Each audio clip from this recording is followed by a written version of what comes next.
Bonjour à tous, aujourd'hui on se trouve pour une nouvelle vidéo sur le théorème de Gauss. Ce sera une vidéo très courte, hein, on va juste énoncer le théorème et le démontrer. Donc dans la précédente vidéo on a travaillé sur les équations, sur le théorème de Bézout, qui va nous permettre de résoudre des équations différéentielles.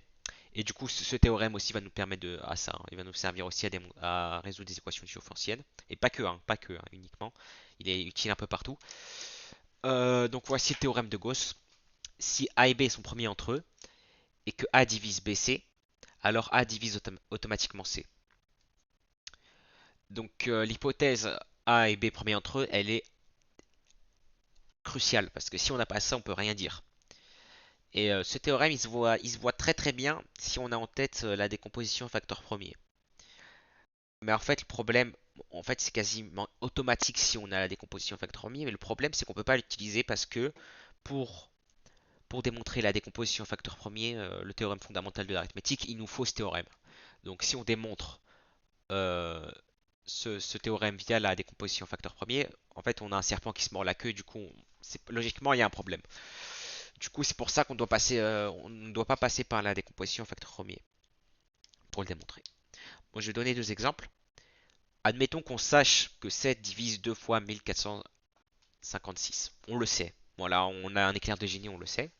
Mais on sait, du coup, comme le PGCD de 7 et 2 et c'est 1, ils sont premiers entre eux, par le théorème de Gauss, je peux dire que 7 divise 1456. Je le sais, ça c'est sûr et certain. Voilà, un autre exemple. Bon, ce genre d'exemple avec des chiffres, c'est pas très intéressant, on peut faire sans. Mais là où ça va être plus utile, c'est quand on aura des variables, des inconnus. Donc par exemple, soit n un relatif, et 5 divise 3n. Vu que 5 et 3 sont premiers entre eux, automatiquement on sait que 5 divise n. Donc n c'est un multiple de 5. Ça peut être intéressant dans ce genre de cas-là. Et ça va être très souvent intéressant. Donc je vais passer à la preuve. Soit A, B, C des entiers non nuls, AB premier entre eux et A divise BC. Donc BC est égal à AK avec un relatif. Et par le théorème de Bézout, comme A et B sont premiers entre eux, il existe deux entiers relatifs UV tels que AU plus BV égale 1. Donc grâce sur les qualités de Bézout, je vais multiplier par C.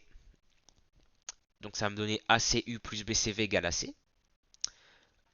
Je vais utiliser ma relation divise, donc BC c'est égal à AK, donc je remplace. Donc ça me donne ACU plus AKV égale à C. Je factorise par A, donc j'ai A facteur de CU plus KV égale C. Donc CU plus KV c'est des entiers, donc CU plus KV est un entier. Donc je sais que A divise C, et j'ai terminé. J'ai bien démontré ce qu'il fallait.